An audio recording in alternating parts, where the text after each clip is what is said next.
বন্ধুরা, আমাদের পায়ে ব্যথা বা হাঁটুতে ব্যথা হঠাৎ করে আসে না। প্রথমে আপনার পায়ের মধ্যে দুর্বলতা আসে এবং সময়ের সঙ্গে সঙ্গে এই ব্যথা এমন একটা পর্যায়ে চলে যায় যেখানে ওঠা বসা করার জন্য আপনাকে সাহায্যের প্রয়োজন হয়। লাঠি বা কারো সাহায্য ছাড়া আপনি এই কাজগুলো করতেই পারেন না। অনেকে এটাকে বয়সের প্রভাব ভেবে ভুল করেন, কিন্তু সমীক্ষা বলছে বয়স বাড়ার সঙ্গে সঙ্গে শরীরে কিছু ভিটামিন মিনারেলের অভাব হয়ে যায়, যেগুলো বয়সের সঙ্গে সঙ্গে আমাদের হাড়কে মাংসপেশিকে দেওয়ার প্রয়োজন হয়, যেগুলো আমরা সময় মতো দিতে পারি না, যে কারণে আমাদের জয়েন্ট দুর্বল হয়ে যায়। আর এই পায়ের ব্যথা বা দুর্বলতাকে কমানোর জন্য কোনো দামি ঔষধপত্রের বা সাপ্লিমেন্টের প্রয়োজন হয় না।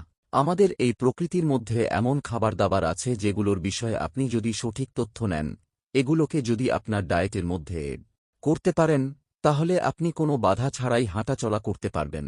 আপনার পায়ের মধ্যে কোনো দুর্বলতা আসবে না, পায়ের মধ্যে কোন ব্যথাও থাকবে না, আপনাকে কোনো ঔষধও খেতে হবে না। তাই বন্ধুরা, আজকে এই ভিডিওর মধ্যে আপনাদের এমন 5টি প্রাকৃতিক উৎসের কথা বলবো যেগুলো আপনার পায়ের সমস্ত প্রকার দুর্বলতা থেকে আপনাকে মুক্তি দেবে, আপনার জয়েন্টের ব্যথা সারা জীবনের জন্য কমাবে, পায়ের মধ্যে একটা মজবুত শক্তি আনবে। যে হাঁটাচলা আপনার জন্য চ্যালেঞ্জিং হয়ে যাচ্ছিল, সেই হাঁটাচলা এখন খুব সহজ হয়ে যাবে। কিন্তু বন্ধুরা, এই তথ্যগুলো জানার আগে আপনারা যদি আমার চ্যানেলে প্রথম এসে থাকেন, তাহলে ভিডিওটাতে একটা লাইক দিয়ে চ্যানেলটিকে সাবস্ক্রাইব করে দিন। বন্ধুরা, বয়স যখন বাড়ে তখন কিন্তু আমাদের শরীরে ক্যালসিয়ামের অভাব দেখা যায়। শরীরের মধ্যে কিছু মিনারেল আছে যেগুলো কমে যেতে থাকে, নার্ভও দুর্বল হয়ে যায়, পায়ের দিকে রক্তের ফ্লো কমে যায়। এটা থেকে আপনার পা কিন্তু ধীরে ধীরে দুর্বল হয়ে যাচ্ছে। তাই বন্ধুরা, প্রথমে আপনাদের যে প্রাকৃতিক শক্তির কথা বলবো, যেটাকে আপনি সকাল সন্ধ্যা যদি চায়ের মধ্যে 1 থেকে 2টি মাত্র পিস মিশিয়ে খেতে পারেন, সেক্ষেত্রে আপনার পায়ের দুর্বলতার ব্যথা ধীরে ধীরে গায়েব হয়ে যাবে। বন্ধুরা, আমাদের পায়ের যে জয়েন্ট আছে, এটা এমন এক ধরনের অস্থিসন্ধি যে সবকিছুর বোঝা বয়ে বেড়ায়।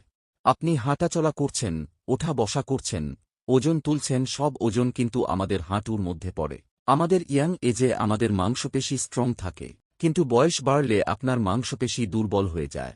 দুটো হাড়ের মধ্যেখানে যে সাইনোভিয়াল ফ্লুইড থাকে সেটা ধীরে ধীরে ঘষে যেতে থাকে, কারণ আপনার শরীরে মিনারেলগুলো ধীরে ধীরে কমে যেতে থাকে। এতে কিন্তু আপনার পায়ের মধ্যে ইনফ্লামেশন তৈরি হয়। আপনি হাঁটাচলা করলে পায়ের মধ্যে কটকট আওয়াজ হতে থাকে, পায়ের ব্যথা উত্তরোত্তর বাড়তে থাকে, যেটা আপনাকে হাঁটাচলা করতে দেয় না। আর যেহেতু এই হাড় দুটো একসঙ্গে ঘষছে, সেই কারণে জয়েন্টের মধ্যে ইনফ্লামেশন হয়, এবং এই ইনফ্লামেশন আপনার হাঁটুর ব্যথা এবং ফোলার মূল কারণ হয়ে দাঁড়ায়। তাই বন্ধুরা, প্রথমেই যে জিনিসটির কথা বলবো সেটি এক প্রকার শক্তিশালী প্রাকৃতিক উৎস লবঙ্গ, অর্থাৎ ক্লোভস। এই লবঙ্গকে যদি আপনি সকাল সন্ধে 1 থেকে 2টি চায়ের মধ্যে মিশিয়ে ফুটিয়ে সেই চা পান করতে পারেন, তাহলে আপনার পায়ের মধ্যে কিন্তু জড়তা বা দুর্বলতা ধীরে ধীরে কমে যাবে। কারণ লবঙ্গের মধ্যে ইউজেনিল বলে একটি স্পেশাল কম্পাউন্ড থাকে। এই ইউজেনিল এক প্রকার ন্যাচারাল অ্যান্টি ইনফ্লামেটরি প্রপার্টি হয়ে থাকে, যেটা পায়ের দুর্বলতা এবং জড়তাকে কমায়, সঙ্গে সঙ্গে ইনফ্লামেশন অর্থাৎ প্রদাহকেও কমিয়ে দেয়। তাই সকাল সন্ধ্যায় যদি আপনি লাল চা বানিয়ে খান 1 থেকে 2টি লবঙ্গ দিয়ে, সেক্ষেত্রে কিন্তু আপনার পায়ের দুর্বলতার সমস্যা ধীরে ধীরে কমতে থাকবে। 2 নম্বরে আপনাদের যে খাবারটির কথা বলবো সেটি একটি স্পেশাল সিডস বা বীজ। সেটি হল মেথিদানা বা মেথি বীজ। অনেকেই জানেন যে মেথির বীজ ডায়াবেটিসের সমস্যা কমাতে সাহায্য করে, কিন্তু পায়ের সমস্যার ক্ষেত্রেও মেথির বীজ এক প্রকার বরদান। মেথি দানার মধ্যে প্রাকৃতিক অ্যান্টি ইনফ্লামেটরি প্রপার্টি এবং অ্যান্টিপাইরেটিক প্রপার্টি থাকে। এর মধ্যে প্রচুর পরিমাণে আয়রন, ফাইবার এবং ক্যালসিয়াম থাকে।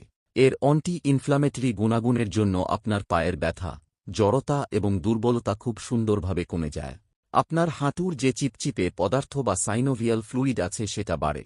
আপনার হাঁটুর মধ্যে যে কার্টিলেজ, লিগামেন্ট, টেন্ডন আছে, এগুলো স্ট্রং করতে সাহায্য করে, কারণ মেথিদানার মধ্যে কোলাজেন বাড়ানোর একটা গুণাগুণ আছে, যেটা হাঁটুর কার্টিলেজ এবং লিগামেন্টগুলোকে স্ট্রং ও মজবুত করতে সাহায্য করে।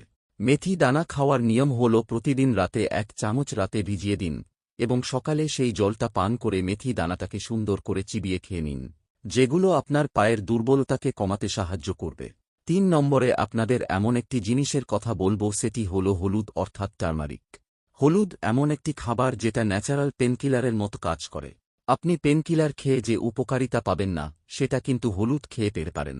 পেনকিলার আপনাকে 2 থেকে 3 ঘন্টা আরামে রাখবে, কিন্তু এই হলুদ যদি আপনি সঠিক নিয়মে খেতে পারেন, তাহলে এটি লং টাইম আপনার পায়ের ব্যথাকে সীমিত রাখতে সাহায্য করবে। কারণ হলুদের মধ্যে প্রবল পরিমাণে অ্যান্টি ইনফ্লামেটরি প্রপার্টি থাকে। এর মধ্যে থাকা কার্কিউমিন কম্পাউন্ড এত বেশি প্রদাহ বিরোধী হয়ে থাকে, যেটা আপনার হাঁটুর ব্যথা তথা পায়ের ব্যথাকে খুব সুন্দরভাবে কমাবে। এর জন্য প্রতিদিন রাতে 1 গ্লাস গরম দুধের মধ্যে হাফ চামচ মতো ভালো মানের হলুদের পাউডার মিশিয়ে খান। এইভাবে প্রতিদিন একবার করে খান। দেখবেন হলুদ লং টাইম আপনার পায়ের ব্যথাকে খুব সুন্দরভাবে কমিয়ে রেখেছে। 4 নম্বরে আপনাদের যে খাবারের কথা বলবো সেটা দুধ বা দই। এখানে বিষয় হচ্ছে দই এবং দুধ, এই দুটোর মধ্যে প্রচুর পরিমাণে ক্যালসিয়াম থাকে। আর বয়সের সঙ্গে সঙ্গে ক্যালসিয়ামের পরিমাণ বা ম্যাগনেসিয়ামের পরিমাণ, অনেক সময় জিঙ্কের পরিমাণ কমে যেতে থাকে, যেগুলো আপনার হাড়কে কমজোরি করে দেয়। আপনার হাড়ের মধ্যে ক্যালসিয়ামের প্রয়োজন হয়, যেটা কিন্তু দই বা দুধের মধ্যে আছে। অনেকেই দুধ খেয়ে সহ্য করতে পারেন না। যারা সহ্য করতে পারেন না তারা দই খেতে পারেন, যেটা আপনার পায়ের ব্যথার জন্য বা আপনার হাড় এবং মাংসপেশির জন্য গুরুত্বপূর্ণ। এভাবে 15 থেকে 20 দিন খান, দেখবেন আপনার শরীরে ব্যথার সমস্যা, কটকট আওয়াজ, হাঁটুর মধ্যে দুর্বলতা, এগুলো সুন্দরভাবে কমে যাবে। 5 নম্বরে আপনাদের যে খাবারটির কথা বলবো সেটি হল দেশি গরুর দুধের ঘি। দেশি ঘি এর সঙ্গে মেশাতে হবে শুকনো আদার পাউডার। এরপর 1 চামচ দেশি গরুর দুধের ঘি এর মধ্যে হাফ চামচ মতো আদার পাউডার মিশিয়ে প্রতিদিন রাতে একবার করে খান। দেখবেন আপনার পায়ের মধ্যে যে জড়তা ছিল, দুর্বলতা ছিল, ব্যথার সমস্যা ছিল, সেগুলো ধীরে ধীরে কমে যাচ্ছে। এই রেমেডিগুলো আপনাকে ফলো করতে হবে কম করে 1 থেকে 1.5 মাস। বন্ধুরা, এগুলো কোনো মেডিসিনের বিকল্প না। মেডিসিনের মতো হঠাৎ করে এগুলো কিন্তু কাজ করবে না বা জোরালো ফলাফল দেবে না, কিন্তু লং টার্মে আপনি যদি খেতে থাকেন আপনার পায়ের মধ্যে সচ্ছলতা আসবে, পায়ের জড়তা কমবে, দুর্বলতা কমবে, পায়ের মধ্যে যে জয়েন্টের সাইনোভিয়াল ফ্লুইড আছে সেটা বাড়বে, পায়ের ব্যথা থেকে আপনি ধীরে ধীরে মুক্তি পাবেন।